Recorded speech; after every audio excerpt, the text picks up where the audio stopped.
welcome. I'm Uncle Dan. I'm your host for this next session of oil tanker stocks. This is what we're going to cover today. We're going to talk about where the sector is right now as a group. We're going to take a look at stocks option activity. There's a few option strategies that we can discuss briefly for each one of those. We'll look at the historical chart with the implied volatilities to get a sense of where we are from a historical basis on vols. We'll look at my portfolio real quick and see what's happened with that. And then we'll finish up looking at the oil tanker matrix. Would you believe we're on the cusp of another earnings season? In November, the tankers will start reporting horrendous Q3 earnings. And I have some estimates for you on just how bad it's going to be in November.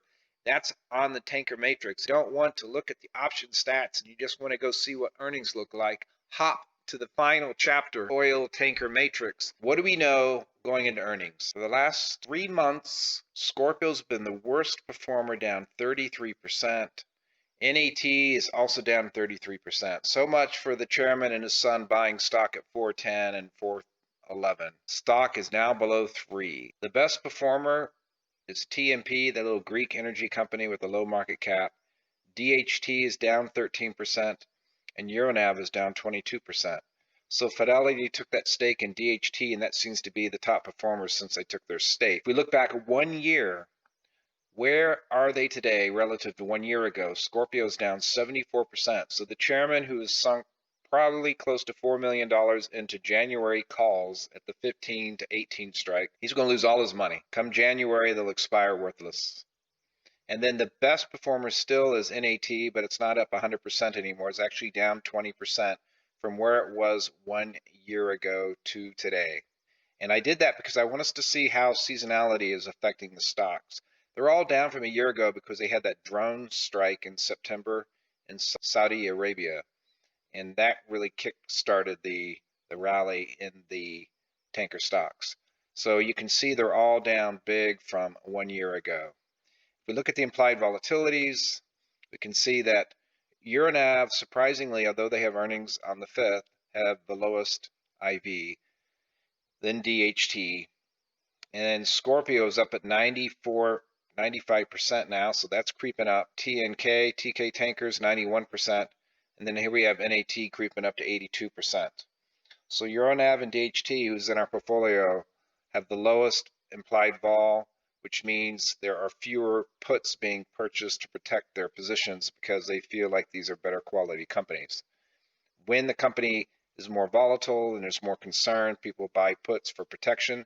If the stock price doesn't move and people pay more for the put, then the implied volatility of that put goes up. So that's how implied volatility changes when the price of the option changes and the stock doesn't move. So I hope that's clear. So that's what's happening there. If we want to look at the charts real quick, see what Ardmore's done. You can see the implied volatilities look fairly flat in there as the stock continues to move lower. They're all going to look the same. DHT is down. You can see that it's actually held pretty well here, hasn't it, at the 5 strike? It's done a lot better than some of them.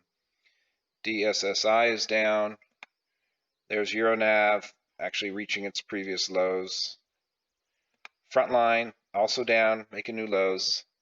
Here's NAT. Remember, I've got a marker down here at 2.25.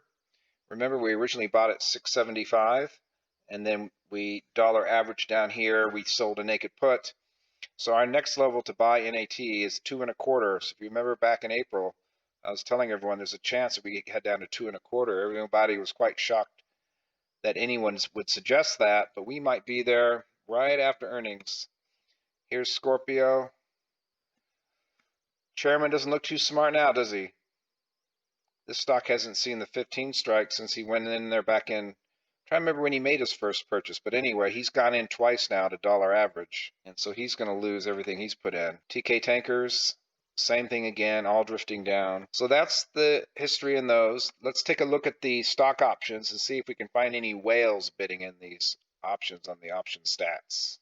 The top option trades done. We want to see if we can identify any whales, any large trades in the tanker stocks. It's been a while since we've done an update. We have earnings coming in next week, so it's a good time to do a review.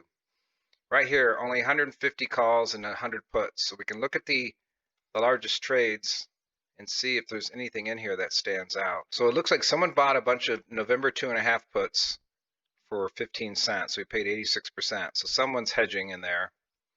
And it also looks like someone bought some January 5 calls for a nickel. But it might have been a closing trade where they were basically covering a short call position they had. The open interest in there is 1,430. So someone may have shorted these earlier and they're buying them back at max profit. So we're not sure whether that's an open or closed trade. Now DHT, only 200 calls and 98 puts. This is a huge difference from when we first started tracking these. And look how small these trades are. Someone did a bearish trade in the 5 call, and then someone did a bullish or a bearish trade in the put in November. So someone's hedging that DHT is going to drop below 450 after earnings. EURN, very quiet as well. 600 calls, 160 puts. Now, because it's 600 calls, you're going to think that's bullish. Let's take a look and see. Someone hit the bid at 5 cents on the November 9 call.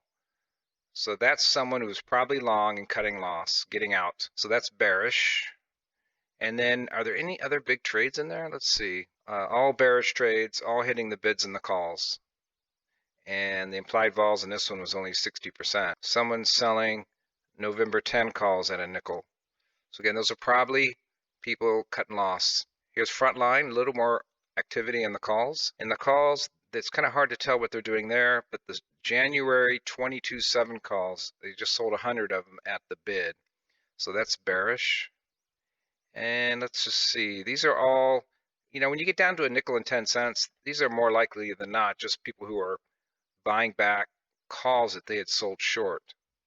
So that is what this looks like. It looks like people are basically locking in profits on short positions when the options that they had sold for a lot of premium had dropped. Now here's one paying the offer price. Implied volatility is 0. This is a November 6 put at 60 cents. So they'll make money as long as the stock drops below 540. That's a pretty good trade. Pretty low risk. And then NAT, what do we got happening?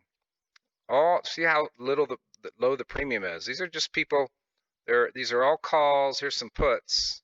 Okay, here they're hitting the bids on these 2.5 puts in December at 90%. So those are a little more bullish. Okay, so someone's hitting the bid on the 2.5 puts on the Novembers and the Decembers. Someone thinks that there's a floor at 2.5 on NAT. That's what that means. Okay, so really, really quiet trading. Here's Scorpio, the CEO, lost millions on those calls that he bought. What do we see happening in here? Hitting the bids and the 10 calls, that's bearish. And the rest of these are really small premium. Hitting the 10 calls again, 86 cents, that's bearish. Someone's selling 10 calls in January. So they're seeing the stock trading a lot lower. And the rest of them, all small trades, all at a nickel. Those are people probably cutting loss on the calls that they had bought for a lot more earlier. Here's someone's bought 50 of the January 8 puts for $1.10, 90%. So here's someone who thinks that Scorpio is going to go below $7.50 is basically what they're saying. So not very bullish, folks. And then TNK, more calls and puts. Do we have any whales in here? No, these are all just small trades. But look at this. Someone right on the close came in and split the order up into pieces, and they bought puts. So they're buying 10 puts in TK tankers when it's $9.20 to $9.50 a share. So there's some people, they may be hedging their portfolio, but that's bearish. And then the biggest trade in here, someone bought 12.5 calls at 14 cents. And they did a couple of them. So there's someone who's bullish in there. Someone did a few trades just before lunchtime. And then TMP, nothing traded in there. So those are the largest trades in the tanker stocks for Friday. This is the last Friday before earnings kicks off. Real quick, I want to talk about two things in relation to the oil tankers. We have earnings coming up. These are the dates. Ardmore is first, and then Scorpio and EURN will come in second, and then DHT will come in after them. Then the rest will fall in behind. Now, we have earnings coming up. The implied volatilities are still low, so we might want to try to do something in there. But here is what's happened with rates. Okay, the Suez Max rates are actually negative. Okay, so this is not good for earnings. I don't know what kind of guidance they can give for the next quarter when they're all basically exposed to freight rates that are below their cost. So this is going to be a bit tricky. You can see what it was like for the first half of 2020. You can see what it was like in the first half of 2019. We are in the doldrums. This is Q4 now. We're supposed to be already moving back up, and it's not happened yet. So that's where we're at. Question is, how bad are earnings going to be for Q3? Now, all of the companies that come out and said that they had already pre-booked some of their Q3 ships. And so what I've done here is I've pulled together a matrix of what was reported in all those public documents so that we can see them side by side to help us get a sense of who's booked the most and at what rate. Now, what's interesting is when you look at EURN, you can see, look at this. EURN, the Suez rates they were able to book was only 36K.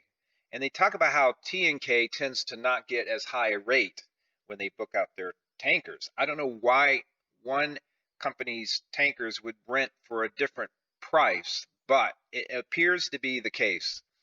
TNK is actually trading at the low end for their Suez Max tankers.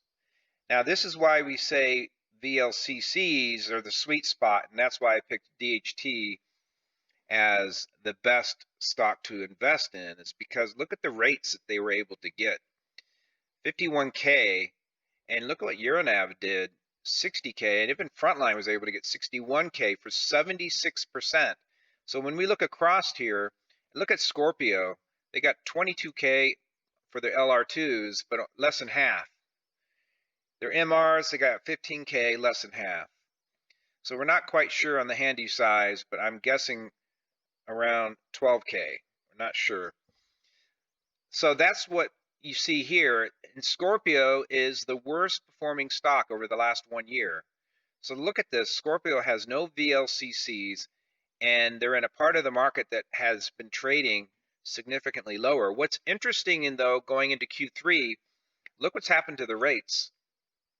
The rates for the product tankers, not the oil tankers, but the product tankers are actually firmer than the Suez Max and the Aframax. So this is a shift from before. If you look back in here, the highest rate we saw in the LR2s was 46 and the Suez Max was 50. So we're actually seeing higher prices in the product tankers than in the oil tankers right now, especially the Suez Max. So the most exposed company right now is NAT because they basically have only Suez Max tankers.